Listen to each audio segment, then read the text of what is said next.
Hello बच्चों। तो हम लोग अपने प्रस्तावना सीरीज को कंप्लीट करने के बाद भाग 1 भारत संघ और राज्य क्षेत्र कंप्लीट करने के बाद एक क्विक रिवीजन की तरफ चलते हैं, भाग 2 की तरफ, जिसका शीर्षक क्या है? नागरिकता।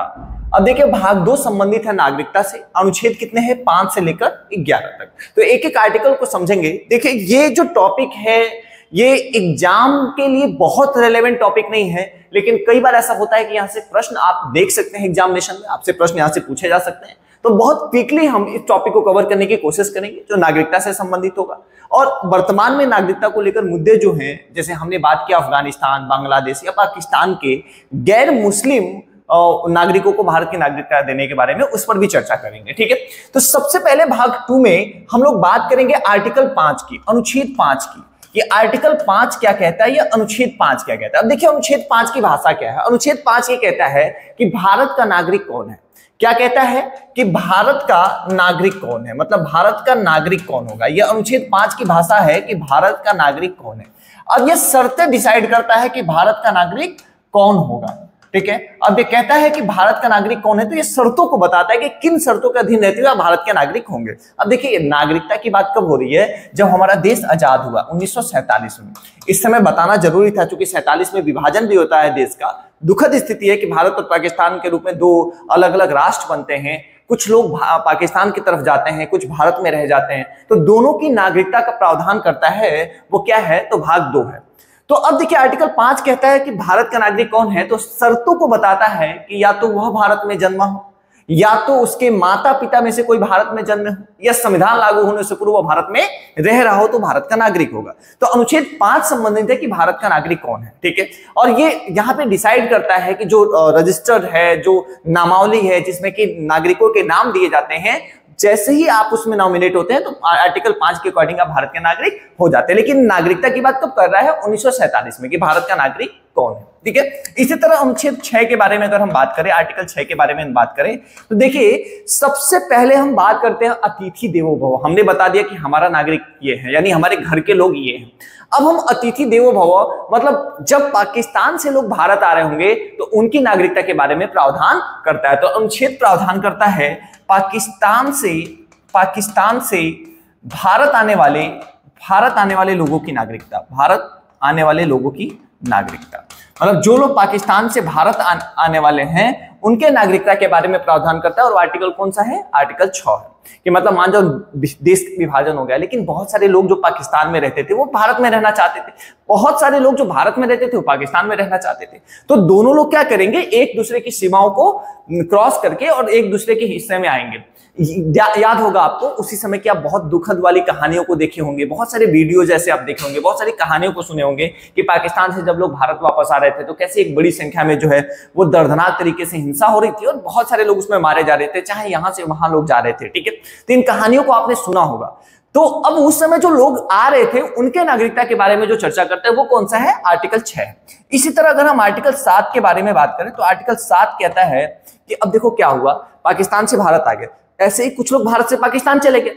भारत से पाकिस्तान तो चले गए, लेकिन मान जाओ उनको पाकिस्तान अच्छा नहीं लगा, तो फिर वो भारत क्या करेंगे? वापस आएंगे।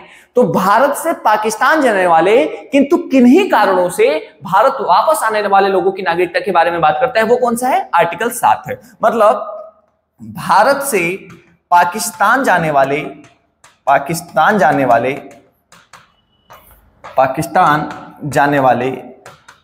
किंतु किन्हीं कारणों से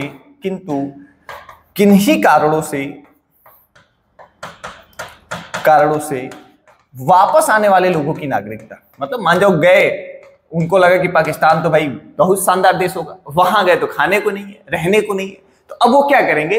अब वो वापस आएंगे, अब वो वहां से वापस आते हुए दिखाई देंगे, तो उनको भी तो नागरिक बनाया जाना, तो उनके सामने भी शर्तों को रखेंगे। अब देखिए, हम कह रहे हैं कि ये टॉपिक बहुत रेलेवेंट नहीं है, यूपीएससी एग्जाम में यहां से क्वेश्चन आने की संभावनाएं नहीं है, लेकिन हो सकता है स्टेट एग्जाम में या अदर एग्जाम में यहां से आर्टिकल वाइज क्वेश्चन आपको मिल जाए। ठीक है, इसलिए बहुत डेप्थ में जाके इसको एनालिसिस करने की जरूरत आपको नहीं दिखाई देती है। ठीक है, तो सिंपल ये ध्यान रखिए कि आर्टिकल 7 की भाषा क्या है कि भारत से पाकिस्तान जाने वाले किंतु किन्हीं कारणों से भारत वापस आने वाले लोगों की नागरिकता के बारे में जब बात करता है वो कौन सा आर्टिकल है? तो वो आर्टिकल 8 है। मतलब आर्टिकल 8 जो है वो इसके बारे में बात करता है कि भारत से पाकिस्तान गए और उससे वहां से क्या है? वापस आ रहे हैं, तो उनके नागरिकता के बारे में बात कर रहा है। ठीक है, अब आर्टिकल 9 क्या 8 क्या कहता है?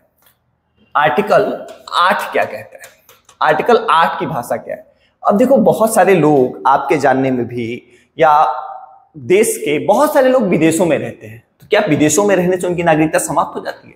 तो भारत में जन्मे किंतु विदेशों में रह रहे लोगों की नागरिकता का प्रावधान कहां होता है? आर्टिकल 8 में। मतलब अगर उनका जन्म भारत में हुआ है, भारत में जन्मे हैं, भारत में जन्मे किंतु विदेशों में रह रहे, किंतु विदेशों में रह रहे लोगों की नागरिकता, विदेशों में रह रहे लोगों की नागरिकता के बारे में जो बात होती है, वो लोगों की नागरिकता के बारे में जो बात होती है वो कहां होती है? आर्टिकल 8 में। इसी तरह आर्टिकल 9 की भाषा को अगर आप समझेंगे तो आर्टिकल 9 कहता है कि किसी, जब देखो भारत का संविधान जो है वो एकहरी नागरिकता का प्रावधान करता है, मतलब एक देश के ही आप नागरिक हो सकते हैं।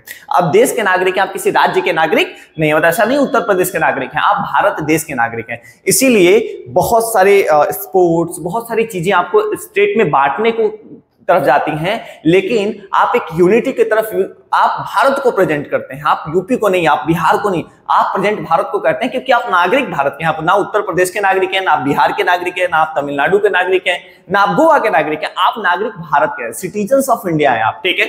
इसलिए यूनिटी को हमेशा बनाए रखिए, स्टेट में स्पोर्ट्स या अदर किसी भी चीजों से जो है वो खुद को डिवाइड मत करिए, ठीक है।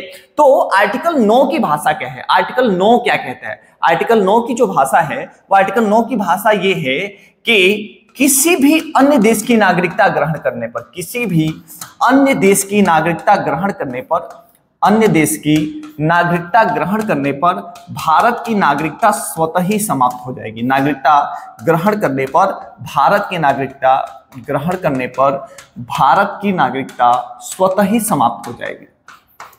भारत की नागरिकता स्वतः ही समाप्त हो जाएगी। मतलब जैसे ही किसी अन्य देश के आप नागरिक बनेंगे तो आप भारत की नागरिकता को क्या करेंगे? हमेशा के लिए खो देंगे। अब देखिए, एक बार अमिताभ बच्चन साहब ने एक काम किया था, क्योंकि टैक्स ज्यादा लग गए, बहुत सारे फेल्योर्स आ रहे थे उनके लाइफ में, टैक्स देना पड़ रहा था भारत का नागरिक होने के नाते, तो उन्होंने भारत की नागरिकता को त्याग दिया। फिर जैसे ही केबीसी आया और अदर फिल्म्स आई, उनकी हिट हुई, तो फिर उन्होंने भारत की नागरिकता के लिए अप्लाई किया, कंडीशंस को फॉलो किया और फिर वो भारत की नागरिकता को जो है वो ग्रहण कर पाए थे। तो जैसे किसी अन्य देश की नागरिकता जैसे ही आप ग्रहण करेंगे तो भारत की नागरिकता क्या होगी? तो तुरंत जो है वो समाप्त हो जाएगी, ठीक है। ये आर्टिकल 9 की भाषा है। अब आर्टिकल 10 की भाषा क्या है ये समझेंगे, और आर्टिकल 11 की भाषा क्या है ये समझेंगे, ठीक है। अब एक बात बताइए, आर्टिकल 10 क्या कहता है? नागरिकता संबंधी निरंतरता, मतलब नागरिकता की निरंतरता। आप देश के नागरिक रहेंगे तो इसको निरंतरता कैसे बनी रहेगी? तो आर्टिकल 10 जो है वो नागरिकता संबंधी निरंतरता को लेकर बात करता है, नागरिकता संबंधी निरंतरता को लेकर बात करता है, निरंतरता को लेकर बात करता है। और आर्टिकल 11 संसद को, आर्टिकल 11 संसद को नागरिकता संबंधी विधि बनाने का अधिकार देता है। संसद को नागरिकता संबंधी विधि बनाने का अधिकार देता है, संबंधी विधि बनाने का अधिकार देता है, विधि बनाने का अधिकार देता है। और इसी से प्रभावित होकर, इसी आर्टिकल के अंतर्गत CAA जो कानून बहुत चर्चा में है, इसी कानून को इसी से प्रभावित होकर हमारी संसद ने बनाया है। मतलब हमारी नागरिकता के जो प्रावधान है उसको रेगुलेट करने का काम हमारी संसद का है, और संसद जो है नागरिकता संबंधी नियमों को जो है वो बना सकती है। और वहां पे कौन से आर्टिकल का यूज करते हुए? तो आर्टिकल 11 का यूज करते हुए जो है वो संसद क्या कर सकती है? नागरिकता से संबंधित नियम और कानूनों को बना सकती है।